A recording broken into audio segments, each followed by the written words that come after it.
ព្រមទាំងថ្នាក់ដឹកនាំផងដែរបើរៀនសិក្សាឬក៏ស្វែងយល់នៅទស្សនៈនេះឲ្យបានយល់ច្បាស់ការដឹកនាំប្រទេសវាស្តៀងទៅនឹងទស្សនៈមួយនេះដែរហើយបើសិនជាយើងឆ្អិនក្នុងការទស្សនៈមួយនេះគឺយើងអាចបញ្ជៀសបាននៅគ្រោះភ័យទាំងឡាយដែលគេបង្កើតឲ្យយើងហ្នឹងហើយហើយយើងអាចស្ដាប់បានសូមកុំចំណាយពេលច្រើនយើងចូលទៅស្ដាប់ទាំងអស់គ្នាទស្សនៈមួយថាក្តាមក្នុងក្អមវត្តមានឥន្ទ្រីចាស់នឹងការផ្ដាច់ចំណីមេរៀនដែលខ្មែរត្រូវយល់ពីចំនួនព្រំដែនជាមួយថៃនៅក្នុងភូមិសាស្ត្រនយោបាយអាស៊ីអាគ្នេយ៍ចំនួនរវាងកម្ពុជានិងថៃមិនមែនគ្រាន់តែជាការបាញ់បោះនៅព្រំដែននោះទេវាគឺជាឆាកល្ខោនដ៏ស្មុគស្មាញមួយដែលមានតួអង្គនិងសេណារីយ៉ូផ្សេងគ្នាកំពុងដំណើរការក្នុងពេលតែមួយដើម្បីយល់ពីវាសនារបស់យើងត្រូវបែងចែកឲ្យដាច់រវាងសុភាគតិនិងដាមនិងយុទ្ធសាស្ត្ររបស់ឥន្ទ្រីមួយស្ថានភាពក្តាមក្នុងក្អមពាក្យចាស់ខ្មែរតែងពោលថាដូចចាប់ក្តាមដាក់ចង្អេរប៉ុន្តែសម្រាប់ចិនការចាប់ក្តាមដាក់ក្នុងក្អមគឺចង់សំដៅលើភាពរញ៉េរញ៉ៃការមិនចុះសម្រុងនិងការគៀបគ្នាទៅវិញទៅមកនៅក្នុងតំបន់ភាពជាស្ដែងកម្ពុជានិងថៃគឺជាក្តាមពីរដែលនៅក្នុងក្អមតែមួយភូមិសាស្ត្រជាប់គ្នាយើងមិនអាចរើចេញពីគ្នាបានទេហានិភ័យនៅពេលក្តាមទាំងពីរវាយគ្នាគៀបគ្នាតើអ្នកណាឈឺគឺក្តាមទាំងពីរនឹងឯងជើងក៏បាក់ដៃក៏បាក់ហើយក្តាមសំដៅដល់សេដ្ឋកិច្ចតំបន់អាស៊ីក៏អាចនឹងប្រេះបែកសភាវគតិរបស់ក្តាមគឺអញឈ្នះអញខ្លាំងប៉ុន្តែលទ្ធផលចុងក្រោយគឺវិនាសទាំងអស់ទាំងសងខាងក្នុងក្អមដ៏ចង្អៀតមួយពីរវត្តមានឥន្ទ្រីវ័យចំណាស់មហាអំណាចអាមេរិកខុសពីក្តាមដែលកំពុងវាយគ្នាក្នុងក្អមហើយចេះតែចង់ទៅក្នុងពួកឥន្ទ្រីវ័យចំណាស់ហោះទៅខាងលើក្អមនោះទៅមកចរិតលក្ខណៈហេតុអីបានជាហៅថាឥន្ទ្រីវ័យចំណាស់ព្រោះវាមានបទពិសោធន៍ក្រាស់ក្រាលមានភ្នែកមុតនិងមានការគណនាច្បាស់លាស់វាខ្លន់មើលពីលើគោលបំណងឥន្ទ្រីមិនខ្វល់ថាតាមមួយណាខុសឬត្រូវនោះទេអ្វីដែលវាខ្វល់គឺចំណីរបស់ខ្លួនទេសំណួរថាតើឥន្ទ្រីវ័យចំណាស់នឹងជួយនរណាជួយខ្មែរឬជួយថៃចម្លើយថាឥន្ទ្រីនេះជួយនៅពេលមានផលប្រយោជន៍របស់ខ្លួនតែប៉ុណ្ណោះដើម្បីដឹងថាតើយើងត្រូវធ្វើអ្វីបើចង់នៅជាមួយឥន្ទ្រី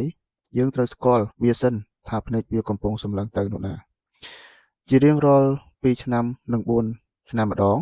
ភ្នែកឥន្ទ្រីផ្លាស់ប្ដូរគោលដៅចំណៃឬយើងស្គាល់ថាជាចរន្តមនោគមវិជ្ជាធំចំនួន4តោះស្វែងយល់ចំតែម្ដងកុំបញ្ជាច្រើនក៏ក្រុម MAGA អ្នកជំនាញជាតិនិយមបក្សសាធារណរដ្ឋគឺជាកម្លាំងនយោបាយថ្មីដែលដឹកនាំដោយលោក Donald Trump និងអ្នកបន្តវេនដូចជា DJ Wen ពួកគេបានបង្កើតនិយមន័យថ្មីសម្រាប់បក្សសាធារណរដ្ឋដោយបោះបង់ចោលប្រពៃណីចាស់ចោលទស្សនវិស័យពួកគេមើលឃើញពិភពលោកជា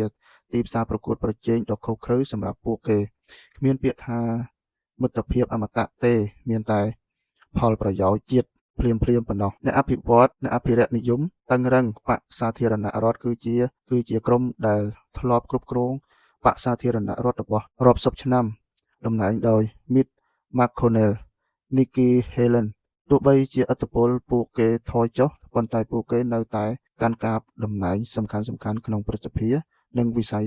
ការពារជាតិទស្សនវិស័យពួកគេនៅតែប្រកាន់យកទស្សនៈរបស់ Ronald Reagan គឺជាសន្តិភាពតាមអរិយភាពខ្លាំងពួកគេជឿថាអាមេរិកមានសុវត្ថិភាពលុះត្រាតែអាមេរិកជាមហាអំណាចយោធាដាច់គេនិងមានសម្ព័ន្ធមិត្តនៅគ្រប់ទិសទីគោលអ្នកអន្តរជាតិសេរីនិយមបកប្រជាធិបតេយ្យគឺជាក្រុមដែលតំណាងដោយ Joe Biden Obama Anthony Blinken ជាដើមពួកគេមានទស្សនៈស្រដៀងនឹងក្រុម Reaganic លើរឿងរុស្ស៊ីប៉ុន្តែខុសគ្នាត្រង់វិធីសាស្ត្រទស្សនវិស័យពួកគេជឿលើសណ្ដាប់ធ្នាប់ពិភពលោកដែលផ្អែកលើច្បាប់ពួកគេផ្ដល់តម្លៃខ្ពស់លើការទូតសិទ្ធិមនុស្សនិងកិច្ចសហប្រតិបត្តិការភាគីខក្រុមជឿនលឿនបកប្រជាធិបតេយ្យជាក្រុមដែលមិនធ្លាប់មានអំណាចគ្រប់គ្រងសីតវិមានប៉ុន្តែពួកគេមានអំណាចវប្បធម៌និងអំណាចក្នុងការវេតូរារាំងច្បាប់នៅក្នុងសភាក្រុមនេះដឹកនាំដោយ Bernie Sanders ឬ Alexandra Ocasio-Cortez AOC ទស្សនវិស័យបើក្រុមនេះមានឥទ្ធិពលខ្លាំងឡើងអាមេរិកនឹងផ្ដោតខ្លាំងលើការទូតសិទ្ធិហើយអាចនឹងកាត់បន្ថយវត្តមានយោធានៅបរទេស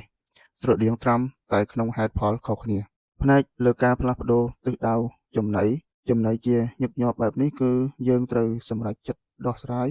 បញ្ហាដោយភាពថ្លៃថ្នូរនិងដើម្បី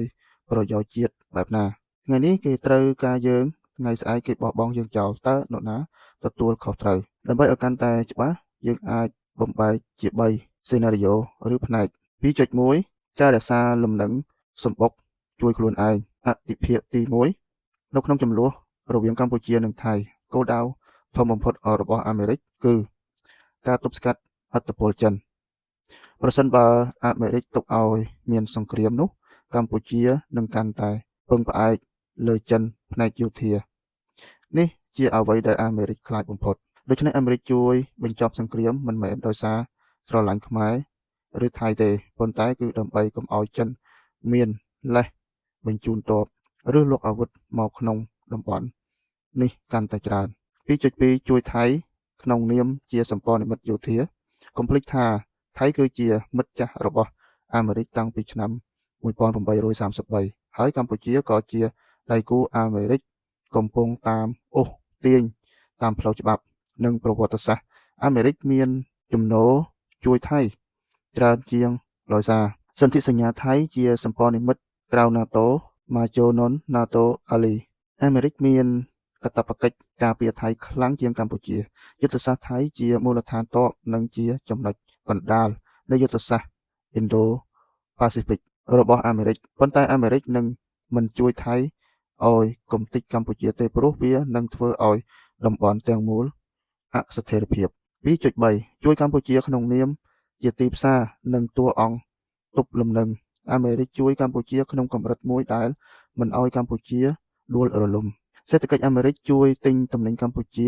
ជាទីផ្សារនាំចេញធំបំផុតដើម្បីឲ្យសេដ្ឋកិច្ចកម្ពុជាដើរហើយកម្ពុជាមិនបាច់ទៅសុំលុយចិនគ្រប់ពេលអធិបតេយ្យភាពអាមេរិកគ្រប់គ្រងឯករាជ្យភាពកម្ពុជាព្រោះបើកម្ពុជាបាត់បង់អធិបតេយ្យភាពឧទាហរណ៍ត្រូវបានប្រទេសជិតខាងលេបត្របាក់វានឹងខូចតុល្យភាពអំណាចក្នុងតំបន់នៅក្នុងខ្សែភ្នែកអាមេរិកថៃគឺជាមិត្តចាស់ដែលត្រូវការពារកម្ពុជាដៃគូយុទ្ធសាស្ត្រដែលត្រូវអូសទាញកុំឲ្យទៅរកចិនតែយើងរៀនអ្វីបានវត្តមានរបស់ឥន្ទ្រីវ័យចំណាស់នៅក្នុងចំនួននេះប្រៀបបាននឹងការការពារសម្បុករបស់វាពីសត្វផ្សេងក្នុងតំបន់អាស៊ីអាគ្នេយ៍អាមេរិកបារម្ភបំផុតគឺវត្តមានរបស់នាគចិនដើម្បីការពារកុំឲ្យរឿងនេះកើតឡើងឥន្ទ្រីវ័យចំណាស់សុកចិត្តចេញមុខមកធ្វើជាអាជ្ញាកណ្ដាលបញ្ចប់ចំនួនឲ្យលឿនបំផុតដើម្បីរក្សាតំបន់នេះឲ្យស្ថិតនៅក្រោមឥទ្ធិពលរបស់ខ្លួនដដែលសម្រាប់កម្ពុជាការមានមហាអំណាចជួយសម្របសម្រួលគឺជារឿងល្អដែលជួយបញ្ជៀសការបង្ហូរឈាមប៉ុន្តែយើងត្រូវចងចាំថាឥន្ទ្រីហោះដើម្បីតែក្រពះនិងសម្បុករបស់វាតែប៉ុណ្ណោះដូច្នេះជាតិមួយអាចរឹងមាំពិតប្រាកដមិនមែនដោយសារការរងចាំជំនួយពីឥន្ទ្រីនោះទេតែគឺដោយសារការចេះពង្រឹងខ្លួនឯងទាំងសេដ្ឋកិច្ចនិងសាមគ្គីភាពជាតិដើម្បីកុំឲ្យគេប្រើប្រាស់យើងជាកូនអុកក្នុងល្បែងរបស់គេបាន